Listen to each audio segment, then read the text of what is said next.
হাসিনা বিতরণের 1 বছর পূর্তি উপলক্ষে আয়োজিত এই সমাবেশে সংগ্রামী সভাপতি, আজকের এই ছাত্র দলের সমাবেশে প্রধান অতিথি আমাদের এই ছাত্র গণ অভ্যুত্থানের 15 বছর ধরে যিনি আমাদের সঙ্গে থেকে আমাদেরকে নেতৃত্ব দিয়ে আমাদের লক্ষ্যে পৌঁছে দিয়েছেন, আমাদের সেই তরুণ নেতা, যার উপরে ভরসা করে আজকে বাংলাদেশের 18 কোটি মানুষকে আছে আমাদের ভারপ্রাপ্ত চেয়ারম্যান জনাব তারেক রহমান। মঞ্চে উপবিষ্ট আছেন ছাত্র আন্দোলনের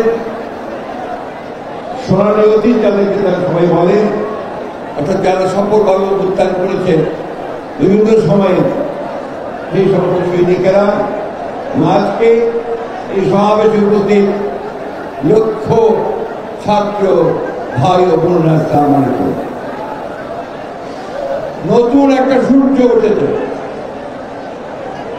এই সূর্য আলোকিত করবে আমাদের সকলকে।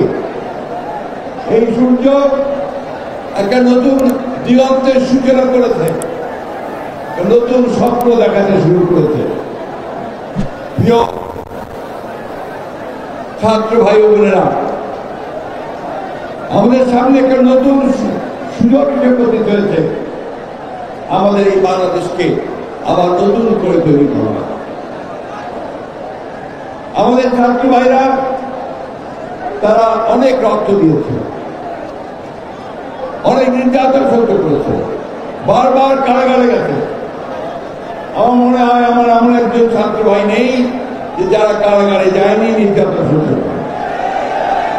আজকে সেই টেকনাফ থেকে তেঁতুলিয়া পর্যন্ত সমস্ত এলাকার ছাত্র ভাইরা এখানে সমবেত হয়েছে।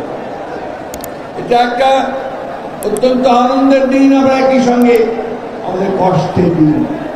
কারণ 1 বছর আগে এই দিনটিতে, এই সময়টাতে আমরা আমাদের ভাইদেরকে হারিয়েছিলাম। আমি গত পরশু, তার আগের দিন আর মনে নেই, আশুলিয়াতে গিয়েছিলাম। সেখানে আমাদের এই ছাত্র ভাইদেরকে পুড়িয়ে, গুলি করে মেরে ফেলার পরে পুড়িয়ে মেরে ফেলা হয়েছে। এক ক্লাস 2 ছেলে গুলি করে তার মাথার খুলি উড়িয়ে দিয়েছে। সে মাথার খুলি থেকে মারা যায়নি, পরে সার্জারি করে তার মাথার ভিতরে প্লাস্টিক দিয়ে লাগিয়ে দিয়েছে। এরকম অসংখ্য ঘটনা আমাদের রংপুরের সাইড, চট্টগ্রামের ওয়াসিম থেকে শুরু করে শত হাজার ছাত্ররা প্রাণ দিয়েছে। 1 দিন নয়, 2 দিন নয়, দীর্ঘদিন ধরে। শুধু 36 দিন নয়, তার আগে 15 বছর ধরে আমাদের ছাত্র জনতা, শ্রমিকেরা তারা প্রাণ দিয়েছে।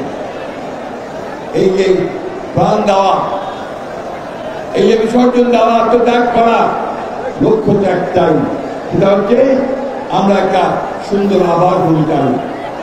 আমাদের ছাত্ররা কি চায়? তারা পাস করে চাকরি পাবে, পাস করে নিজে প্রতিষ্ঠিত করবে, বাবা মায়ের কষ্ট ভোগ লাঘব করবে, এই জিনিসটাই চায়।